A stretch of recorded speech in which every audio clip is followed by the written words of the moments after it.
അപ്പോൾ നമ്മളങ്ങനെ ഓഫീസ് എടുക്കുകയാണ്. കട്ടപ്പനയിലെ പഴയ ലോഡ്ജാണ് നമ്മുടെ ഓഫീസ്. 900 രൂപയ്ക്ക് ചോരുന്ന ഓഫീസ്. അവിടെ ഇരുന്ന് നമ്മുടെ പുസ്തകം എഴുത്താണ്. നമ്മുടെ പ്രൊഡക്റ്റിന് ഒരു യുണീക്നെസ് വേണം. അപ്പോൾ നമ്മൾ ചിന്തിക്കുകയാണ് ഈ പുസ്തകം മുഴുവനും നമുക്ക് വോയിസ് ആയിട്ട് റെക്കോർഡ് ചെയ്യാം. എനിക്കൊന്ന് വീണ്ടും ഒരു 3 മാസം എടുത്തു. നമ്മുടെ പുസ്തകം പ്രിപ്പയർ ആയി. വാസ്തവത്തിൽ പുസ്തകം പ്രിന്റ് ചെയ്യുന്നതിനേക്കാളും 10 ഇരട്ടി ചലഞ്ചായിരുന്നു വോയിസ് റെക്കോർഡ് ചെയ്യാൻ.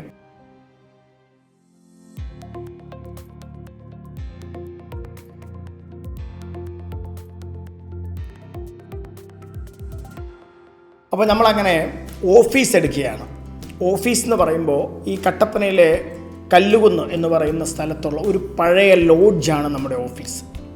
വളരെ വൃത്തിഹീനമായ അന്തരീക്ഷത്തിലുള്ള, റൂമുകൾക്കൊന്നും വലിയ വൃത്തിയില്ലാത്ത ഒരു കംഫർട്ട് സ്റ്റേഷൻ്റെ അടുത്തുള്ള മോഡലിലുള്ള പഴയൊരു ലോഡ്ജ്. ഇപ്പോൾ അത് കുറച്ചുകൂടെയൊക്കെ മെച്ചപ്പെട്ടിട്ടുണ്ട്. 900 രൂപയ്ക്ക് 1 മന്ത് ലോഡ്ജ് എന്ന് പറയുമ്പോഴത്തേന് നിങ്ങൾക്കറിയാം അതിൻ്റെ ഒരു അവസ്ഥ. പക്ഷേ ഞങ്ങൾക്കത് ഒരു കോർപ്പറേറ്റ് ഓഫീസായിരുന്നു. ഞങ്ങളതിനെ വിളിച്ചത് ഇതാണ് ഞങ്ങളുടെ കോർപ്പറേറ്റ് ഓഫീസ് എന്നാണ്.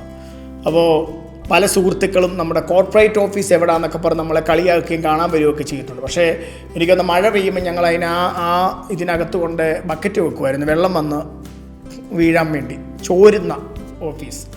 പക്ഷെ അവിടെ ഇരുന്നുകൊണ്ടാണ് നമ്മുടെ ഭാവി പരിപാടികൾ നമ്മൾ ആസൂത്രണം ചെയ്യുന്നത്. അപ്പോഴും നമ്മൾ വിശ്വസിക്കുന്നത് ദൈവം പറഞ്ഞ വാഗ്ദത്തങ്ങൾ ഈ ബിസിനസ്സിൽ കൂടെ നമ്മുടെ ജീവിതത്തിൽ വരുമെന്നാണ്. നമ്മൾ രാജ്യങ്ങൾക്ക് വായ്പ കൊടുക്കും, അല്ലെങ്കിൽ ലോകത്ത് മുഴുവൻ നമ്മൾ ക്രിസ് ക്രോസ് ചെയ്യും. ഇന്ന് 16 രാജ്യങ്ങൾ ക്രിസ് ക്രോസ് ചെയ്തു. ഈ രാജ്യത്ത് ഇനി വീണ്ടും ഈ മാസങ്ങളിൽ എനിക്ക് തോന്നുന്നൊരു 4 രാജ്യം കൂടെ പോകുമ്പോൾ 20 രാജ്യമാവും. അപ്പോൾ രാജ്യങ്ങൾ ക്രിസ് ക്രോസ് ചെയ്യും. നമുക്ക് വണ്ടികളുണ്ടാവും, ഫിനാൻഷ്യലി ബ്ലെസ്ഡ് ആകും. അപ്പോൾ ഞാൻ ഈ ക്രിസ്ത്യൻ ഓണ്ടർപ്രണർഷിപ്പ് എന്ന് പറയുന്ന വീഡിയോയിലൂടെ ബ്ലെസ്ഡ് ആകുമെന്ന് പറയുമ്പോൾ ഇതിൻ്റെ അടിയിൽ വന്ന് ഒരുപാട് പേര് കമൻ്റ് അടിക്കാറുണ്ട്.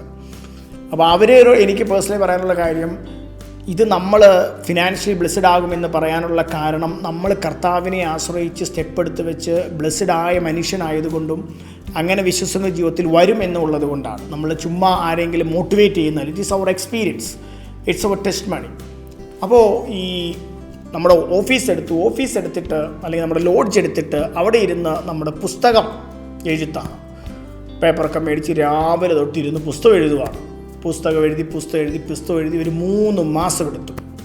അപ്പോൾ ഇങ്ങനെ പുസ്തകം എഴുതുന്ന സമയത്ത് നമ്മൾ പെട്ടെന്ന് ചിന്തിക്കുകയാണ്, ഒരുപാട് ആളുകൾ സ്കൂളുകൾ വഴിയും കോളേജ് വഴിയും ഈ ഇംഗ്ലീഷ് പുസ്തകങ്ങൾ കൊണ്ട് വിൽക്കുന്നുണ്ട്. ഇംഗ്ലീഷ് ഗ്രാമർ ബുക്കാണ്, അല്ലെങ്കിൽ സ്പോക്കൺ ഇംഗ്ലീഷ് ബുക്കാണ്, അങ്ങനെ കൊണ്ട് വിൽക്കുന്നുണ്ട്. നമുക്ക് എന്തെങ്കിലും ഒരു USP വേണം. നമ്മളുടെ പ്രൊഡക്റ്റിന് ഒരു യുണീക്നെസ് വേണം. USP എന്ന് നമുക്കറിയാം, യുണീക്ക് സെല്ലിംഗ് അല്ലേ? അപ്പോൾ ആ ഒരു യുണീക്ക് സെല്ലിംഗ് പോയിന്റ് വേണം. അപ്പോൾ എന്താണ് നമുക്ക് അങ്ങനെ കൊടുക്കാൻ പറ്റുന്നതെന്ന് ഓർത്തപ്പോൾ അപ്പോൾ നമ്മൾ ചിന്തിക്കുകയാണ് ഈ പുസ്തകം മുഴുവനും നമുക്ക് വോയിസ് ആയിട്ട് റെക്കോർഡ് ചെയ്യാം.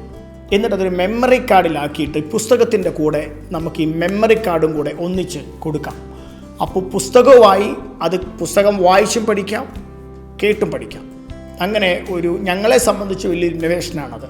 അങ്ങനെ ഒരു ഇന്നോവേഷൻ കൊണ്ടുവരാമെന്ന് നമ്മൾ ചിന്തിക്കുകയാണ്. ഈ പുസ്തകത്തിൻ്റെ എഴുത്തൊക്കെ വലിയ കോമഡിയാണ്. എന്ന് പറഞ്ഞാൽ ഞങ്ങൾ തന്നെയാണ് പുസ്തകം എഴുതുന്നത്, ഞങ്ങൾ തന്നെയാണ് ഇത് പ്രൂഫ് റീഡ് ചെയ്യുന്നത്, സുഹൃത്തുക്കൾ കൊടുക്കുന്നുണ്ടെങ്കിൽ പോലും ഞങ്ങൾ തന്നെയാണ് ഇതിൻ്റെ DTP അവിടെ പോയിരുന്ന് കറക്റ്റ് ചെയ്ത് പറഞ്ഞു കൊടുക്കുന്നത്. നമ്മൾ തന്നെയാണ് കേരളത്തിലെ ഒട്ടുമിക്കാലും ഈ പ്രസ്സുകളിൽ അന്വേഷിച്ച് ഏറ്റവും വിലക്കുറച്ച് അടിക്കുന്ന പ്രസ് കണ്ടുപിടിക്കുന്നത്. നമ്മൾ തന്നെയാണ് ഈ പുസ്തകത്തിൻ്റെ കവർ പേജ് ഡിസൈൻ ചെയ്യുന്നത്. അപ്പോൾ ഈ പുസ്തകത്തിൻ്റെ കവർ പേജ് ഡിസൈൻ ചെയ്യണമെങ്കിൽ നല്ലൊരു അട്രാക്റ്റീവായിട്ടിരിക്കണമല്ലോ. അപ്പോൾ ഈ ഗൂഗിളിൽ നിന്ന് കിട്ടുന്ന പിക്ചേഴ്സ് എല്ലാം വളരെ ഫെമിലിയർ ആയതുകൊണ്ട് ഞാനൊരു കഫേയിൽ പോയിരുന്ന്, നമുക്ക് വേറെ മാർഗങ്ങളൊന്നുമില്ല.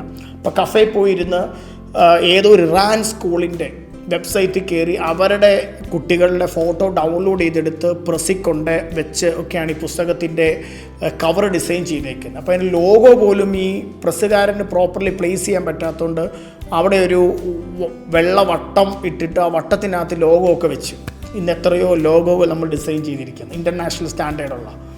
അപ്പോൾ അങ്ങനെയാണ് ഇതിൻ്റെ ഇപ്പോൾ എല്ലാം നമ്മളായിരുന്നത്.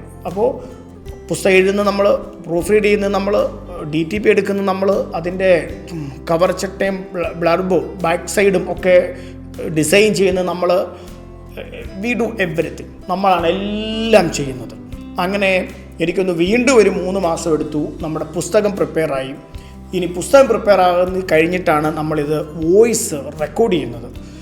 വാസ്തവത്തിൽ പുസ്തകം പ്രിൻ്റ് ചെയ്യുന്നതിനേക്കാളും 10 ഇരട്ടി ചലഞ്ചായിരുന്നു വോയിസ് റെക്കോർഡ് ചെയ്യാൻ. കാരണം ഞങ്ങൾക്ക് സ്റ്റുഡിയോയെക്കുറിച്ച് അറിവില്ല. കട്ടപ്പനയിൽ അങ്ങനെ വോയിസ് റെക്കോർഡ് ചെയ്യാൻ സ്റ്റുഡിയോ ഉണ്ടോ എന്ന് ഞങ്ങൾക്കറിയില്ല. ഇനി ഉണ്ടെങ്കിലും 1 മണിക്കൂറിന് 100-400 രൂപ കൊടുക്കാൻ നമ്മുടെ കയ്യിൽ ക്യാഷില്ല. പിന്നെ നമ്മൾ എങ്ങനെ റെക്കോർഡ് ചെയ്തു? അത് വലിയൊരു കഥയാണ്. ഈ ഒരു പുസ്തകം മുഴുവനും റെക്കോർഡ് ചെയ്ത് വോയിസ് റെക്കോർഡ് ചെയ്തത് അത് ഒരു വലിയ കഥയാണ്. ആ കഥ നമുക്ക് അടുത്ത എപ്പിസോഡിൽ കേൾക്കാം.